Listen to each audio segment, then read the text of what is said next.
సదా ఉన్నారు. సదాని అడిగి మరిన్ని వివరాలు తెలుసుకుందాం. సదా ఏం చెప్తారు అంటే ఉదయం నుంచి మనం చూస్తే ఇవాళ క్రమేపీ పోలింగ్ పర్సెంట్ పెరుగుతోంది. ఇప్పటివరకు 40.2 అండ్ ఇంకొక 1 అవర్ ఉంది. ఆల్మోస్ట్ నాకు తెలిసి 55 నుంచి 60% కొంత పై దాడుతుంది. నెంబర్ 1. నెంబర్ 2 ఇవాళ హాలిడే లేదు, మంగళవారం వీకెండ్ కాదు, హాలిడే కాదు. దాంతోపాటు 1 అవర్ టైం ఎక్స్టెండ్ చేసినారు. ఇవన్నీ కూడా పోలింగ్ పర్సంటేజ్ పెంపుకు ఎట్లా దోహదపడతాయి? Number 1. Number 2, political parties poll management అనుకోవచ్చు, లేకుంటే ఓటర్లని తీసుకురావడం కావచ్చు, ఆ ఓటర్ టర్నౌట్ పోల్ టర్నౌట్ గురించి ఎట్లా చెప్తారు?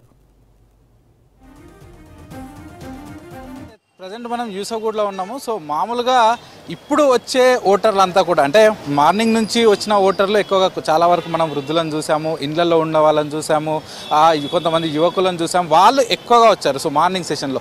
సో ఇప్పుడు ఈవినింగ్లో అంటే పోలింగ్ ఎండింగ్ టైం దగ్గర పడుతున్న కొద్దీ ఎక్కువగా మనకు ఎంప్లాయీస్ కనబడుతున్నారు. ఎందుకంటే వాళ్ళు మార్నింగ్ నుంచి ఆఫీస్లకు వెళ్ళిన వాళ్ళు కొంతమంది ఉన్నారు. సో ఇంకా పనులకు వెళ్ళిన వాళ్ళు కొంతమంది ఉన్నారు. సో ఇప్పుడు వచ్చే వాళ్ళంతా కూడా ఎక్కువగా ఈ ఆఫీస్లకు వెళ్ళి వచ్చిన ఎంప్లాయీస్ కానీ అట్లాంటి వాళ్ళు ఎక్కువగా కనిపిస్తున్నారు. సో మార్నింగ్ నుంచి యాక్చువల్గా లాస్ట్ టైం తోటి కంపేర్ చేస్తే ఈసారి ఎక్కువగానే పోలింగ్ పర్సెంటేజ్ నమోదైంది. సో దట్టు 3 PM వరకు. కానీ ఇటు ఎన్నికల అధికారులు అనుకున్నంత వరకు మాత్రం నమోదు అవ్వట్లేదు. సో యాక్చువల్గా ఎన్నికల అధికారులు ఎక్స్పెక్ట్ చేసింది ఏంటంటే వాళ్ళు తీసుకున్న చర్యల ప్రకారం 1 అవర్ ఎక్స్ట్రాగా పెంచడం ఒకటి, ఈసారి మళ్ళీ వీకెండ్ తోటి కంబైన్డ్గా రాకపోవడం ఒకటి. ఎందుకంటే ప్రతిసారి వీకెండ్గా కంబైన్డ్ వచ్చినప్పుడు ఈ సిటీ అర్బన్ ఓటర్లు ఎక్కువగా యూత్ కానీ ఎంప్లాయీస్ కానీ వాళ్ళు ఏం చేస్తారు, వరుసగా 2-3 రోజులు లీవ్ వచ్చిందంటే హాలిడేకి బయటికి వెళ్ళడమో, ట్రిప్కి వెళ్ళడమో, వేరే దగ్గరికి వెళ్ళడమో అట్లాంటివి ప్లాన్ చేస్తారు. సో కానీ ఈసారి అట్లేం రాలేదు. ఇంకొకటి కొన్ని టైమ్స్లో ఏముంటుందంటే ఇక్కడ ఓటు ఉంటుంది, కొందరికి ఊర్లలో ఉంటుంది. సో అప్పుడు ఇక్కడ వేసే వాటికంటే ఊర్లలోకి వెళ్ళి వేస్తే బెటర్ అంటూ కూడా ప్లాన్ చేసుకొని ఊర్లలోకి వెళ్తారు. కానీ ఈసారి అలా కాదు, ఇది కేవలం బై ఎలక్షన్స్. దీంతోపాటు కొన్ని స్వీప్ కార్యక్రమాలు పెంచారు. అలాగే ఇటు ఓటర్ టర్నౌట్ పెరగడానికి ఇటు రాజకీయ పార్టీలు కూడా చాలా వరకు వివిధ రకాల చర్యలు చేశారు. సో అవన్నీ అనుకున్నట్లుగా జరిగితే 55 to 60% పక్కాగా పడుతుందని భావించారు. కానీ యాజ్ ఆఫ్ నౌ మనం 3 PM వరకు చూసుకున్నట్లయితే ఆల్మోస్ట్ మొత్తం 8 అవర్స్లో 40% టర్నౌట్ అయింది. అంటే ఆన్ యావరేజ్ ప్రతి గంటకు ఒక 5% పోలింగ్ నమోదవుకుంటూ వస్తుంది. సో దీని ప్రకారమే చూసుకుంటే అధికారులు ఇంకొక 3 గంటలు అంటే 3 PM నుంచి మొత్తం ఇంకా 3 అవర్స్కు సంబంధించిన రిపోర్ట్ రావాల్సి ఉంది, పోలింగ్ కావాల్సి ఉంది. కాబట్టి అది ఒక 5% వేసుకున్నా మొత్తం అది 40% ప్లస్ ఇది 15%, మొత్తం 55% అయ్యే అవకాశం ఉంది. సో లాస్ట్ టైం చూసుకుంటే కేవలం 47.83% అయింది. కానీ ఈసారి ఇప్పుడు వస్తున్న ట్రెండ్స్ ప్రకారం కానీ ఇప్పుడు పడుతున్న ఓట్ల ప్రకారం కానీ సో అటు 6 PM వరకు, ఎందుకంటే 3 PM వరకు మనకు డేటా వచ్చింది, ఇంకొక 3 గంటల డేటా రావాల్సి ఉంది. సో దాని ప్రకారం 55% వేసుకున్న 6 PM వరకు 55% అవుతుందని అధికారులు అయితే అంచనా వేస్తున్నారు. ఇంకొకటి ఏంటంటే మార్నింగ్ నుంచి చాలా వరకు పబ్లిక్ ఇళ్లలో ఉన్న వాళ్ళు కూడా ఎక్కువగా రాలేదు. సో వాళ్ళు కూడా ఇప్పుడు వస్తున్నారు. ఇంకొంతమంది ఏంటంటే ఫ్యామిలీ అంతా కలిసి ఒకేసారి వెళ్ళి వేద్దాం, వాళ్ళ ఇంటి పెద్ద వాళ్ళ ఫాదర్ కానీ లేకపోతే ఇంటి పెద్ద కానీ వాళ్ళ కోసం వెయిట్ చేస్తారు. సో ఒక్కొక్కరు వెళ్ళి వేసేదానికన్నా ఫ్యామిలీ అంతా ఒకటేసారి వెళ్ళి వేద్దామనే ధోరణిలో చాలామంది ఉన్నారు. సో వాళ్ళు ఆఫీస్ నుంచి వచ్చిన తర్వాత ఇప్పుడు ఫ్యామిలీ అంతా ఒకటేసారి మనం చూస్తున్న ఓటర్లు కూడా అలాగే ఉన్నారు. ఫ్యామిలీ అంతా గుంపులుగా వచ్చి క్యూలో నిలబడి ఇప్పుడైతే వేస్తున్నారు. సో యాజ్ ఆఫ్ నౌ అయితే కంటిన్యూ అవుతుంది. సో మార్నింగ్ నుంచి 1 o'clock వరకు బాగా సాగింది పోలింగ్. సో 1 o'clock నుంచి 3 o'clock 3 వరకు మాత్రం చాలా స్లోగా సాగింది. మళ్ళీ 3 నుంచి 4 కొంచెం స్లోగా నడుస్తున్న 4 o'clock నుంచి మాత్రం ఇప్పుడు ఊపందుకుంది. లాస్ట్ 2 hours అంటే ఇంకొక 1.5 hour ఉంది. ఇప్పుడు 4:30 అవుతుంది కదా, 6 o'clock వరకు ఇంకొక 1.5 hour ఉంది. సో ఈ 1.5 hourలో పోలింగ్ పర్సెంట్ చాలా వరకు పెరిగే అవకాశం ఉంది. పబ్లిక్ కూడా ఎక్కువగా వచ్చి ఓటేసే అవకాశం అయితే మనకు కనిపిస్తుంది. వెంకట్, చివరి గంట అత్యంత కీలకం. ఇందాక మీరు విశ్లేషించినట్టు, మీరు చెప్పినట్టు 1, 2, 3 లంచ్ అవర్, 4 తర్వాత జనం అంటే ఓటర్లు ఇప్పుడే బారులు తిరుగుతున్నారు. మీరున్న యూసుఫ్గూడ కానివ్వండి, ఆ తర్వాత రహమత్ నగర్ కానివ్వండి, బోర్బండ కానివ్వండి, లేకుంటే షేక్పేట, ఇప్పుడే ఓటర్ టర్నౌట్ అవుతుంది. సరే 55, 60% వస్తే ఎట్లా ఉంటుంది? అంటే పోల్ మేనేజ్మెంట్ అనుకోవచ్చా, లేకుంటే అధికారుల ప్రయత్నాలు ఫలించినాయి అనుకోవచ్చా? లేకుంటే ఎందుకంటే మీరు మార్నింగ్ నుంచి మీరు అబ్జర్వ్ చేస్తున్నట్టుగా ఎక్కువ యూత్ రాలేదు, యూత్ ఎటు పోయినట్టు అంటే ఏం చెప్తారు? సో పోలింగ్ పర్సెంటేజ్ పెరిగిందంటే, గతంలో కంటే ఎక్కువగా పోలింగ్ పర్సెంటేజ్ పెరిగిందంటే ఈసారి ఎక్కువగా ఎడ్యుకేటెడ్ పర్సన్స్ కానీ లేకపోతే యూత్ కానీ ఎక్కువగా పోలింగ్లో పాల్గొన్నట్టు మనకు అర్థం. సో మామూలుగా ఎక్కడైనా చూస్తే అర్బన్ ప్లేసెస్లో ఎక్కువగా ఎడ్యుకేటెడ్ పీపుల్ ఉంటారు, ఎంప్లాయీస్ ఉంటారు, వివిధ బిజినెస్లు చేసే వాళ్ళు ఉంటారు. సో అట్లాంటి ప్లేసెస్లో పోలింగ్ తక్కువగా నమోదవుతుంది. అదే రూరల్ ఏరియాల్లో, విలేజ్ ఏరియాల్లో చాలామంది అన్ఎడ్యుకేటెడ్ ఉంటారు. సో కొంతమంది వ్యవసాయం చేసుకొని ఉంటారు, వివిధ పనులు చేసుకునే వాళ్ళు ఉంటారు. సో కానీ అక్కడనే ఎక్కువగా ఇటు పోలింగ్ అనేది నమోదవుతుంది. సో అలాగే సిటీలో కూడా పోలింగ్ పర్సెంటేజ్ ఎక్కువగా అవుతుందంటే ఎడ్యుకేటెడ్ పీపుల్ ఎక్కువగా వస్తున్నట్టు. మామూలు టైంలో ఇటు అన్ఎడ్యుకేటెడ్ కానీ, వివిధ పనులు చేసుకునే వాళ్ళు కానీ, బస్తీల వాళ్ళు కానీ, మైనారిటీల వాళ్ళు కానీ వాళ్ళు తప్పకుండా ఓటు వేస్తారు. వాళ్ళకు ఓటు ఉందంటే వాళ్ళకు హక్కులాగా భావిస్తారు. సో దానికోసం ఎదురు చూస్తారు, వాళ్ళు వచ్చి ఓటేస్తారు. కానీ ఈ పోలింగ్ పర్సెంటేజ్ ఇప్పుడు ఇంకా పెరుగుతుందంటే, గతంలో యూత్ ఎక్కువగా ఓటు వేయకపోయేవాళ్ళు. సో వాళ్ళకు ఒక పోలింగ్ డే వచ్చిందంటే వాళ్ళు ఒక హాలిడే లాగా వాళ్ళు భావించేవాళ్ళు. సో అలాగే ఎంప్లాయీస్ వచ్చిందంటే వాళ్ళు కూడా రెగ్యులర్గా ఆఫీస్కి వెళ్తున్నాం కదా, సో ఈరోజు మళ్ళీ వెళ్ళి క్యూలో నిలబడి అంతమందిలో ఎందుకులే అని భావించేవాళ్ళు. సో అట్లాంటి ఓట్లు ఈసారి పోలింగ్ పర్సెంటేజ్ పెరిగిందంటే ఈసారి ఎక్కువగా పడుతున్నాయని దీన్ని బట్టి మనం అర్థం చేసుకోవచ్చు. ఇక్కడ ఇంకొకటి కూడా చూడాలి. సో ప్రతిసారి మనం ఎప్పుడు చూసినా లాస్ట్ 1 అవర్ కీలకం అంటాం. సో ఇప్పుడు కూడా 5 to 6 అనేది లాస్ట్ 1 అవర్ చాలా కీలకం. ఈ చివర్లో పడే ఓట్లే కీలకంగా ఉంటాయని అన్ని పార్టీల నేతలు భావిస్తున్నారు. సో దీంతో ఇటు బందోబస్తు కూడా కీలకం చేశారు. లాస్ట్ 1 అవర్లో ఎప్పుడైనా ఎక్కడైనా ఓటింగ్ జరిగినప్పుడు ఫస్ట్ 1 అవర్లో గొడవలు అవుతాయి, తిరిగి మళ్ళీ లాస్ట్ 1 అవర్లో గొడవలు అవుతాయి. సో మనం చూసాం మార్నింగ్ అవర్స్లో బోరబండ కానీ రేమత్ నగర్లో అక్కడ గొడవలు అయ్యాయి.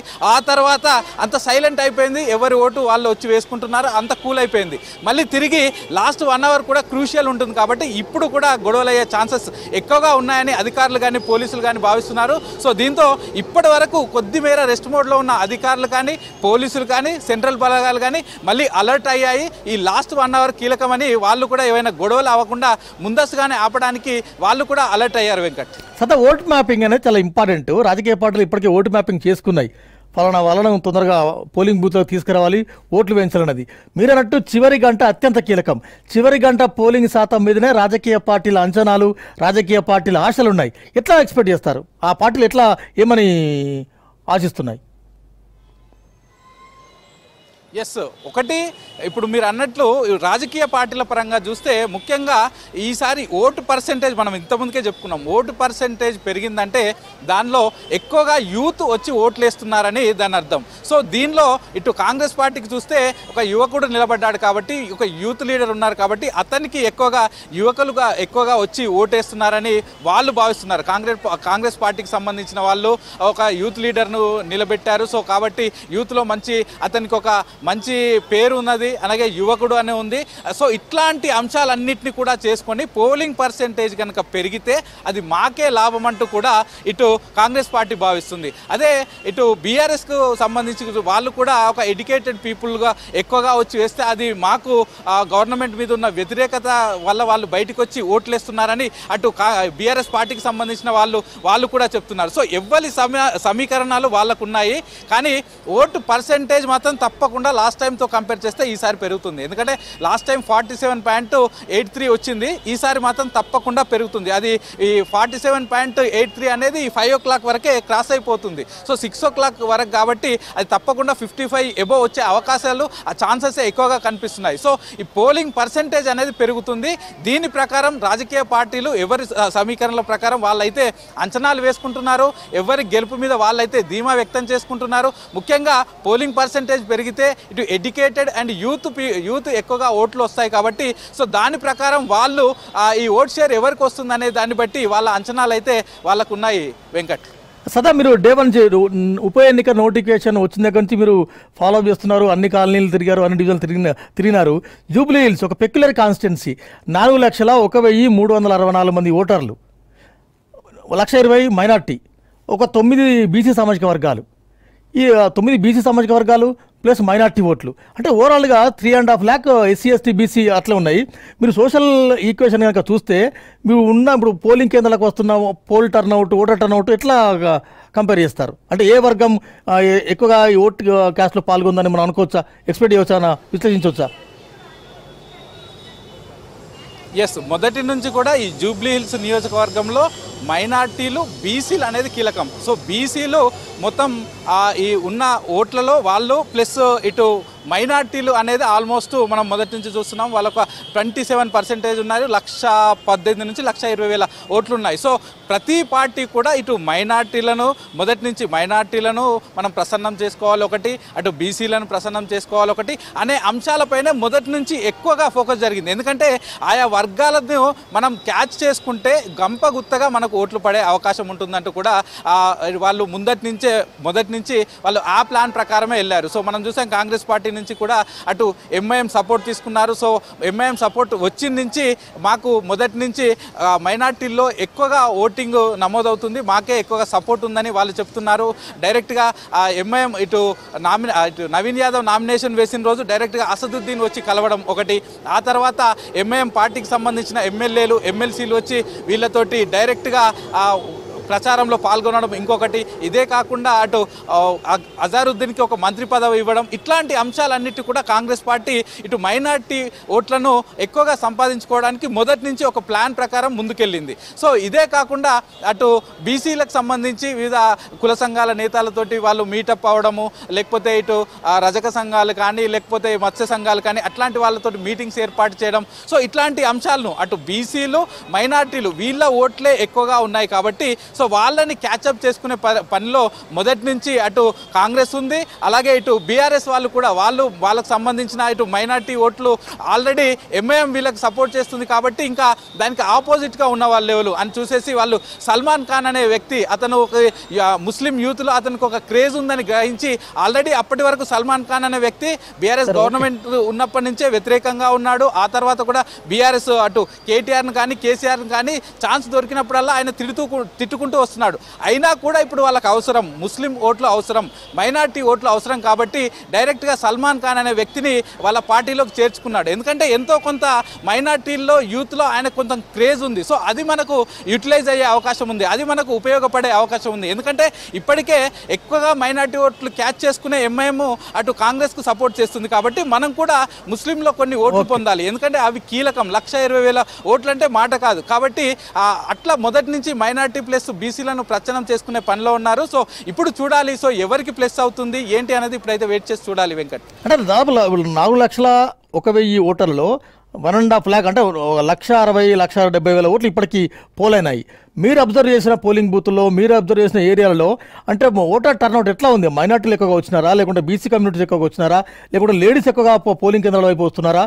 ఏంది వాట్ ఈజ్ ఓటర్ టర్న్అవుట్? అంటే మార్నింగ్ నుంచి మనం చూసుకుంటే ఎక్కువగా మార్నింగ్ టైంలో బస్తీల ఓటర్లు ఎక్కువ వచ్చారు. సో ఎర్లీ మనం 7 నుంచి 9-10 o'clock వరకు చూస్తే బస్తీల నుంచి ఎక్కువగా వచ్చారు, ఆ తర్వాత వృద్ధులు వచ్చారు. సో ఆఫ్టర్నూన్ టైంలో మహిళలు ఎక్కువ సంఖ్యలో వచ్చి వాళ్ళు ఓట్లేశారు. సో ఆ తర్వాత ఆఫ్టర్నూన్ ఒక 2 hours పాటు కొంచెం స్లోగా సాగింది. ఆ తర్వాత ఇప్పుడు వస్తున్న వాళ్ళంతా కూడా రీసెంట్గా వస్తున్న వాళ్ళంతా కూడా ఎక్కువగా ఇటు యూత్ ఉన్నారు, అలాగే ఎడ్యుకేటెడ్ పీపుల్ ఉన్నారు. సో వీళ్ళంతా ఒకసారి వస్తున్నారు. ఆ తర్వాత మార్నింగ్ అవర్స్లోనే మైనార్టీలు ముస్లిం మహిళలు కానీ వాళ్ళంతా కూడా మార్నింగ్ అవర్స్లోనే ఎక్కువగా వచ్చి ఓటేశారు. సో ఇట్లా మిక్స్డ్గా వస్తున్నారు. కాకపోతే ఒకటి మాత్రం గమనించాలి, ఎవరు వచ్చినా కానీ ఒక గుంపులుగా, ఒక గ్యాంగులుగా, ఒక సంబంధించిన వాళ్ళుగా వచ్చి వేస్తున్నారు తప్ప ఇండివిజువల్గా వచ్చి ఓటు వేసే వాళ్ళు మాత్రం తక్కువగా ఉన్నారు. అంటే దీన్ని బట్టి తెలుసుకోవాల్సింది ఏంటంటే పొలిటికల్ పార్టీస్ ఇండివిజువల్ ఓట్ల కంటే అలా ఇప్పుడు సపోజ్ మనం ఇంతకుముందు చెప్పుకున్నాం మైనార్టీల ఓట్లు వాళ్ళకి సంబంధించిన అటు పోలింగ్ బూత్లో ఎన్ని ఓట్లు ఉన్నాయి ఏంటి అనేది వాళ్ళు చూసుకొని వాళ్ళందరితో మాట్లాడుకొని సో ఆ యాంగిల్లో వాళ్ళు చేశారు కాబట్టి అట్లా ఒకటి. అలాగే యూత్కు సంబంధించింది ఒకటి, బస్తీలకు సంబంధించిన వాళ్ళు కూడా చుట్టుపక్కల ఇళ్ళ వాళ్ళందరూ ఒకటిగా అనుకొని వాళ్ళంతా ఒకటిగా వచ్చి వేశారు. వచ్చిన వాళ్ళంతా కూడా గుంపులుగా వచ్చి వేస్తున్నారు కాబట్టి ఒకేసారి గంప గుత్తగా మాకు ఓట్లు పడతాయని వీళ్ళైతే భావిస్తున్నారు. మనకు ఓటర్ టర్న్అవుట్ కూడా అలాగే కనిపించింది. సో ఎవరు కూడా ఇండివిజువల్గా రాలేదు, గుంపులుగా వచ్చి వేస్తున్నారు. సో కాకపోతే ఆ గుంపు ఓట్లు ఎవరి సైడ్ పడ్డాయి అనేది మనం అయితే వెయిట్ చేసి చూడాలి వెంకట్. తెలంగాణ రాష్ట్రంలో ఏకైక ఉప ఎన్నిక జూబ్లీహిల్స్ ఉప ఎన్నిక. 4,01,364 మంది ఓటర్లు ఈ సెగ్మెంట్లో ఉన్నారు. 407 పోలింగ్ బూతుల్లో ప్రస్తుతం పోలింగ్ కొనసాగుతుంది. సమయం 4:45. ఇంకొక గంటంబావు మాత్రమే ఇక్కడ ఉంది. 6 గంటలకి పోలింగ్ క్లోజ్ చేస్తారు. 6 గంటలకి ఎవరైతే క్యూ లైన్లో ఉన్నారో వారందరికీ కూడా ఓటు హక్కు అవకాశం ఉంటుంది. 6 గంటల తర్వాత వివిధ సంస్థలు, వివిధ రాజకీయ పార్టీలు ఎగ్జిట్ పోల్ ఫలితాల కోసం నరాలు తెగ ఉత్కంఠతతో ఎదురు చూస్తున్నాయి. ఈ 60%, 55 నుంచి 60% ఒకవేళ పోలింగ్ నమోదైతే ఏ పార్టీకి నష్టం, ఎక్కువ పోలింగ్ శాతం నమోదైతే ఏ పార్టీకి లాభం అన్న అంచనాలతో, కూడికలతో, తీసివిత్తలతో ఆయా పార్టీలు ఉన్నాయి. రైట్, చూద్దాం 6 తర్వాత ఏ పార్టీ ఎడ్జ్లో ఉంటుంది, ఏ పార్టీకి ఎవరు, ఏ సంస్థ, ఏ ఎగ్జిట్ పోల్ సంస్థ ఎవరికి ఎడ్జ్ ఇస్తుంది, ఎవరిని గెలిపిస్తుంది, ఎవరిని ఓడిస్తుంది అనేది 6 గంటల తర్వాత చూద్దాం.